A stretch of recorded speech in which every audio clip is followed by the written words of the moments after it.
जय हिंद। हवा में उड़ रहा विमान किस तरह से एयर ट्रैफिक कंट्रोलर के कंट्रोल में रहता है और कैसे रडार से पता किया जाता है कि कौन सी जहाज की ऊंचाई कितनी है, कितनी हाइट पर उड़ रहा है, कितनी स्पीड है, किस देश का वो विमान है। इसे टोटली कंट्रोल के लिए एक ATC बनाया जाता है जिसे कहते हैं एयर ट्रैफिक कंट्रोलर।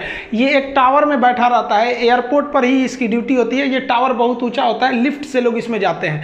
ये टावर के ऊपर देखेंगे तो यहाँ रडार लगा दिया जाता है जिससे कि वो दूसरे जहाज़ों का पता लगा लेता है। कभी कभी रडार ATC के अलग किसी दूसरे बेस पर भी बना दिए जाते हैं, बट वो एयरपोर्ट के ही एरिया में रहते हैं। अब ये ATC को देखेंगे तो 2 लेयर में इसकी ATC की केबिन होती है। नीचे वाला जो लेयर होता है वो उसमें वो लोग बैठते हैं जो उनको ड्यूटी के लिए ऊपर जा रहे होते हैं। जैसे मान लीजिए जो मेन ड्यूटी कमांड कर रहे हैं लोग, वो लोग ऊपर वाले ATC टावर में बैठे हुए हैं लोग। अब मान लीजिए किसी की ड्यूटी 10 बजे खत्म होनी है तो दूसरा शिफ्ट वाला 10 बजे थोड़ी आएगा, उसको 9 बजे से बुला लिया जाएगा, थोड़ा पहले बुला लिया जाता है। इसलिए वो नीचे बैठ के वेट कर रहा होता है, टाइम से ही वहाँ पे जाता है। नहीं तो पता चला वो सब कंट्रोल कर रहे हैं सब, वही में जाके बतियाएगा, मिश्रा जी खैनिया कहाँ है, लड़ा देगा चुचुरा इधर उधर, इसलिए उसको नीचे वाले में बैठा के रखते हैं। ATC टावर जो होता है उसकी डिजाइनिंग ऐसे की जाती है कि वो 360 डिग्री देख सके, चारों ओर शीशा लगा दिया जाता है और इससे पूरा एयरपोर्ट दिखाई देता है कि कौन सा रनवे खाली है, कौन सा टैक्सीवे है या नहीं। ये अपने स्क्रीन पे तो देखते हैं, साथ ही विजुअल भी देखते हैं कि हाँ ये रनवे खाली हो गया। अब उसके ऊपर दूसरे जहाज़ों को वो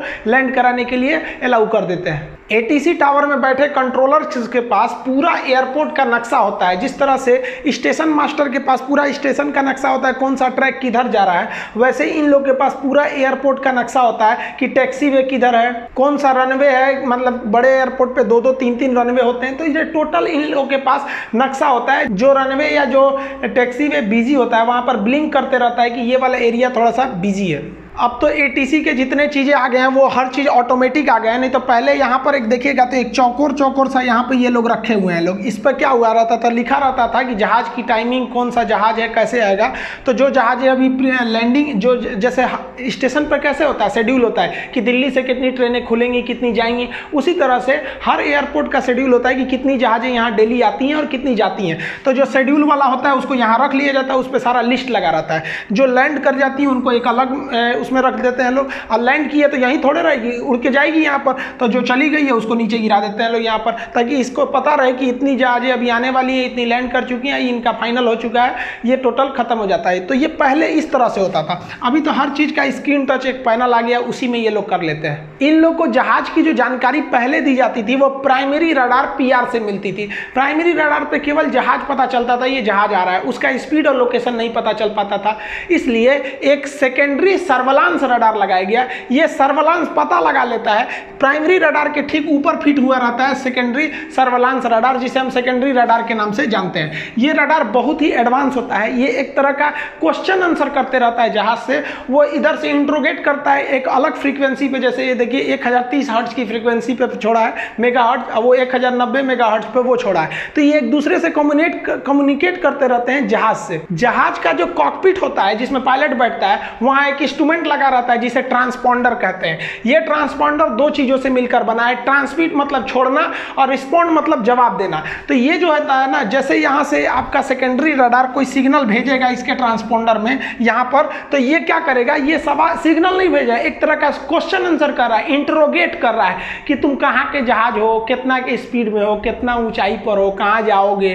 तो इस सूरा क्या होता है, ये जो मशीन होता है इसमें फिट होता है कि कितनी ऊंचाई पे जहाज उड़ रहा है। ये तो कॉकपिट में ही बैठा रहता है, ये वाली मशीन तो कॉकपिट में ही रहती है। तो कॉकपिट में तो हर चीज का रिकॉर्ड रहता है, कितनी हाइट पर है, कितने स्पीड में जा रहा है, इस जहाज का कोड क्या है, कौन से साइज का जहाज है। मान लीजिए सेस्ना जहाज रहेगा तो छोटा सा होता है, 20 आदमी के बैठने वाला, तो उसको कोनो रनवे पे उतार दीजिए, बड़ छोट से मतलब नहीं है। हैवी जंबो जेट रहेगा तो जहाज की हर एक इंफॉर्मेशन इस ट्रांसपॉन्डर में रहती है। जैसे सेकेंडरी रडार उसको कहता है कौन हो तो तुरंत उसको भेज देता है। तो इसके लिए एक फायदा ये रहता है कि पूछने की जरूरत नहीं पड़ती है, रडार स्क्रीन पे जो दिखता है वहीं पे सारा इंफॉर्मेशन मिल जाता है। ATC टावर में बैठे कंट्रोलर्स के पास आगे एक रडार होता है। उस रडार पे आप देखेंगे तो जो अभी तो मॉडर्न जमाना आ गया तो सेकेंडरी रडार है। इस रडार में 2-3 खासियत। यहाँ पर जो सर्किल दिखेगा इस तरह से, ये सर्किल बताता है कि कितनी दूरी पर है वो जहाज। अब कई ठो सर्किल हैं सब, यहाँ पे ये अलग अलग दूरी को दर्शा देते हैं सर। इसमें देखेंगे तो जहाज जो होता है, यहाँ पे कुछ कोड दिख रहा है, जहाज तो दिख ही रहा है, वहाँ कुछ लिखा हुआ है। ये क्या करता है, सेकेंडरी जो उसके अंदर का ट्रांसपोंडर बता देगा कि ऊंचाई कितनी है, हाइट कितना है, कितने बड़ा जहाज है, जहाज की कैटेगरी बता देता है, ताकि इस एटीसी को आराम से सहूलियत पता चल जाती है और उसको लग जाता है कि दो जहाजें आपस में लड़ने वाली तो नहीं है। जैसे यहाँ देखेंगे दो जहाजें एक पास है, लेकिन एक की हाइट 16,000 फीट है, एक की हाइट 22,000 फीट है, तो टेंशन फ्री है, एक के पास रहो, क्या दिक्कत है, एक हाइट पे एक नहीं है। पहले क्या था, दिल्ली एयरपोर्ट पे प्राइमरी रडार नहीं थे, तो कजाकिस्तान एयरलाइंस जो थी वो दुबई से आ रही, अरब से आ रही फ्लाइट के सीधे लड़ गए थे सब, दोनों एक ही साथ लड़ गए थे सब। रीजन क्या था कि जो कजाकिस्तान एयरलाइन की जहाज थी उस ससुरा का ट्रांसपोंडरवा खराब था, उसको बताइए नहीं पा रहा था कि उसकी हाइट कितनी है उसकी एल्टीट्यूड से। तो ये दिल्ली एयरपोर्ट वाला उसको बोला कि भाई तुम 15,000 पे रहो, सऊदी वाले को कहा कि तुम रहो भाई ऊपर 20,000 पे, लेकिन उस वाला का खराब था, ये चल गया, दोनों आ गए से 20 पे। सऊदी वाला तो ठीक से था जो उधर से था, कजाकिस्तान वाला थोड़ा सा गड़बड़ किया, दोनों आके आपस में लड़ गए थे। लेकिन अगर उस वक्त दिल्ली में सेकेंडरी रडार रहता तो उसका खराब था तो क्या दिक्कत है, इधर तो पता चल सकते थे, हालांकि ट्रांसपोंडर खराब था तो इसको भी गलत जानकारी मिल सकता था।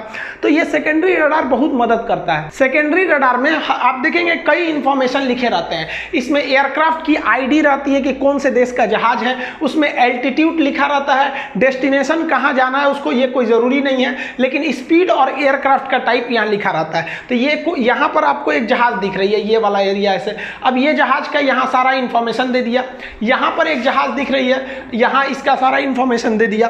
तो सेकेंडरी रडार जो होता है वो स्क्रीन पर हमको हर एक जानकारी दे देता है। ये सेकेंडरी रडार को जानकारी ट्रांसपोंडर की मदद से मिल गई रहती है। इस तरह से एटीसी टावर में बैठे कंट्रोलर के स्क्रीन पर ढेर सारे जहाजें दिखती हैं, लेकिन उससे वो कंफ्यूज नहीं होता है। जबकि रेलवे में स्टेशन मास्टर को देखिए ना, उसको केवल बत्ती दिखाई देती है और कंट्रोल पे पूछता है कौन जहाज है, मतलब कौन सी ट्रेन निकल रही है, उसको बत्तिया पे थोड़े लिखला रहता है कि राजधानी निकली कि शताब्दी निकली। लेकिन यहाँ पर देखिए इसको तो एकदम अच्छा से बत्ती भी दिख रहा है कि कौन सी जहाज आ रही है और वहाँ पे सब चीज़ उसके बारे में लिखा है। ये लोग भी हैबिचुएटेड हो जाते हैं कि कितनी जहाजें आएंगी कितनी नहीं आएंगी, आपको ही पता है जहाजों का शेड्यूल होता है। ये ट्रांसपोंडर जो होता है ये बेसिकली 3 टाइप के होते हैं जिन्हें मॉड कहते हैं। मॉड अल्फा ये उतना अच्छा नहीं होता है, केवल एल्टीट्यूड वगैरह बता पाता है, उससे ज़्यादा कुछ नहीं। उससे थोड़ा अच्छा होता है चार्ली एस सी, और सबसे एडवांस अभी जो हो रहा है सिरिल मोड का आ रहा है।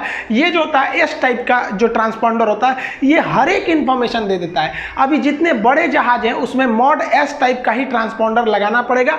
ट्रांसपोंडर में क्या होता है, एक स्क्वायर कोड भरना होता है। हर जहाज का अपना एक आइडेंटिफिकेशन एक कोड होता है, जैसे आपके गाड़ियों का नंबर होता है वही इस ट्रांसपोंडर में भर दिया जाता है। यहाँ नंबर होता है चेंज करने का, जैसे इसने लिखा है यहाँ पे जो भी नंबर यहाँ पे देख रहे हैं ये नंबर लिख देगा, कोड भरेगा। यहाँ पे नीचे जो होता है स्वैप कोड इनपुट के लिए बटन दिए रहते हैं, यहाँ पे वो बटन दे सकता है, यहाँ पे एल्टीट्यूड वगैरह दिखाई दे रहा होता है तो यहीं से भरना होता है। जैसे इसने भर रखा है कि 1725 1725, तो एटीसी के डिस्प्ले में क्या दिखाई देगा 1725, यानी ये जहाज का कोड है। अगर कोई गड़बड़ी करेगा तो इसी जहाज के कोड से पकड़ा जाएगा। जैसे किसी के एक्सीडेंट करके आप भाग जाते हैं तो आपका गाड़ी का नंबर होता है ना, वैसे एक तरह से कर दीजिए तो एटीसी को ये नंबर दिखाई देगा कि ये किस आईडी की जहाज है। कॉकपिट में बैठे पायलट को कभी बड़ी भयानक समस्या का सामना करना पड़ता है। जैसे मान लीजिए कि जहाज हाईजैक हो गया, हाईजैक होने पे क्या करते हैं सब ना, जो हाईजैकर होते हैं कॉकपिट में घुस के खोपड़िए पे बंदूक भिड़ा देते हैं, कहते हैं कुछ मत करना, बताना भी मत कि हम हाईजैक हो गए हैं। अब क्या होगा, बता देगा कि हाईजैक हो गए तो खोपड़िए उड़ा देगा यहाँ पर, और नहीं बताएगा तो एक कहीं और उड़ा के लेके चल जाएगा। एक और समस्या क्या होती है कि जो जहाज होता है उसका नेविगेशन सिस्टम होता है, रडार होता है, रेडियो होता है जिसपे वो बात कर रहा होता है। कभी कभी वो रेडियो सिग्नल काम नहीं करता है या नेविगेशन ही गायब हो जाता है, उस गायब हो जाएगा, हवा में फ्यूल खत्म होगा, दबाक दे गिरेगा कहीं, तो एक ये समस्या है। और दूसरी कभी कभी एयरपोर्ट पे मिलिट्री वाले जहाज घूमने लगते हैं सब, मिलिट्री का जहाज का कोई एरिया नहीं होता, वो कहीं भी जा सकते हैं। सवारी वाले का तो फिक्स होता है ना कि भाई यहाँ से वहाँ जाएगा, मिलिट्री वाला कहीं भी चले जाते हैं सर। एक और चीज़ क्या होता है कि जब जहाज लैंड करने वाला होता है तो अब इसको कोई ज़रूरत नहीं है कि एटीसी से बात करे, इसको तो एयरपोर्ट देख ही रहा है। अब ये आईएलएस से ही जा सकता है, लोकलाइजर और ग्लाइड स्लोप की मदद से। पिछले वीडियो में हम आईएलएस समझा दिए थे। अब एकदम आप जहाज उतर गए तो एटीसी को एक काम है कि आपको एकदम दुआरी तक पहुंचाएगा। तो जब नीचे आ रहा होता है तो इसका नंबर अलग चेंज करना होता है। तो इस सारी समस्याओं का निदान कर सकता है ट्रांसपोंडर का स्वैप कोड। ट्रांसपोंडर का जो नंबर होता है वो क्या होता है, वो तो आपका स्पेसिफिकेशन नंबर है, लेकिन इसमें कुछ जो स्पेसिफिकेशन नंबर आपके जहाज को दिया जाता है उसे स्वैप कोड कहा जाता है। स्वैप कोड जो होता है कभी कभी इमरजेंसी में इसे चेंज करना होता है। कब चेंज किया जाता है? इमरजेंसी में। तो यहाँ बटन होता है, घुमा के चेंज कर सकते हैं। मान लीजिए कि आपका जहाज जो है ना, वो आपका जहाज हाईजेक हो गया, कोई उसको किडनैप कर लिया, खोपड़िया पे बोला है कि कुछ मत करना, उधर एटीसी कर रहा है, क्या हो गई लो, तो आप कहेंगे क्या खोपड़िया पे बंदूक भिड़ाया है, हाईजेक हो गए, मार देगा, एक गोली चल जाएंगे। तो उसमें इतना बटन होता है कॉकपिट में, समझे में नहीं आएगा हाईजेक वाले को। तो ट्रांसपॉन्डर में भर दीजिए 7500। जैसे 7500 भरेंगे, जो एटीसी टावर है उसको दिखेगा 7500, मतलब ये जहाज हाईजेक हो गया है। तुरंत मिलिट्री को कहेगा ये जहाज को चारों ओर से घेर के कहीं उतार लो, भागे मत यहाँ पर। हमारा जहाज IC-814 हाईजेक हुआ था ना 1999 के आखिरी दिन सन 2000 को, 1 जनवरी को हाईजेक कर दिया सर, लास्ट दिन में लोग घूमने आ रहे थे।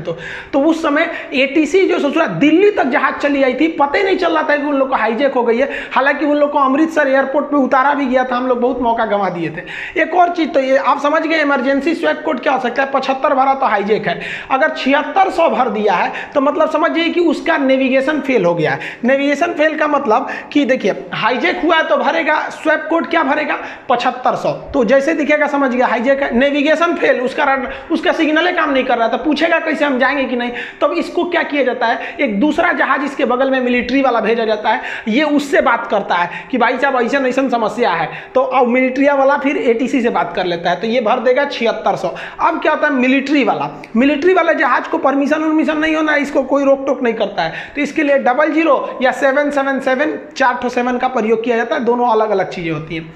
अब एक क्या होता है, विजुअल फ्लाइट रूल होता है। विजुअल फ्लाइट रूल को शॉर्ट करना है VFR कहते हैं। मतलब जब जहाज लैंड करने वाला होता है, जब मशीनों से वो जुड़ जाता है, ILS मशीन उसको आराम से उतार लेती है, तब वो ATC से उसका संपर्क तोड़ दिया जाता है। तो कैसे तोड़ दिया जाता है, तो संपर्क तो टूटेगा नहीं, वो अपने ट्रांसपॉन्डर में 1200 डिजिट भर देता है, 1200। हालांकि इंडिया में कहीं 2000 ये कोड है। जैसे ये कोड भर देगा तो ATC अपने डिस्प्ले में उस जहाज को देख के इग्नोर कर देगा कि भैया अब ये तो उतरने वाला है, अब उतर जाएगा, बाकी का काम ग्राउंड वाले लोग देख सकते हैं। इस तरह आप समझे कि ट्रांसपॉन्डर मदद तो करता ही है, हम कहाँ हैं, साथ में साथ ये चुप्पे चुप्पे वो सिग्नल भी भेज देता है कि हाईजेक हो गई लो, भुला गई लो, हर चीज भेज देता है। VFR मतलब क्या होता है कि भाई हम नीचे उतर गए, अब आप हमारे ऊपर उतना ध्यान मत दीजिए। अब एक इमरजेंसी कोड होता है 7700। 7700 क्या होता है, ये इमरजेंसी में होता है, मतलब जहाज का इंजन फेल हो गया या फिर जहाज काम नहीं कर रहा, ढहने वाला है, तो उसको कहते हैं। इसके लिए पायलट तो बोल भी सकता है भाई इमरजेंसी में, कोई जरूरी नहीं तो कोड भरे, वो कोड भी भर देता है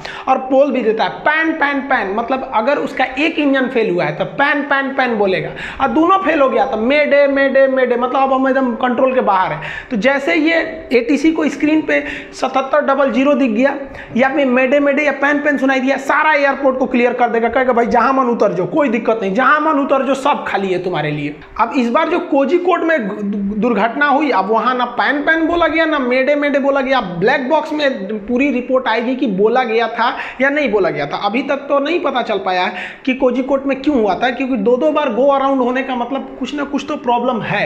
आई होप आप समझ गए कि ATC किस तरह स्वैप कोड को देख के बता सकता है कि कौन सी जहाज है, इमरजेंसी है या हाईजेक हो गया है, या VFR मतलब ये अब उतरने वाला है, या फिर इसकी नेविगेशन फेल हो गई है। आई होप आप इसे समझ गए होंगे। मिलेंगे नेक्स्ट वीडियो में, तब तक के लिए जय हिंद।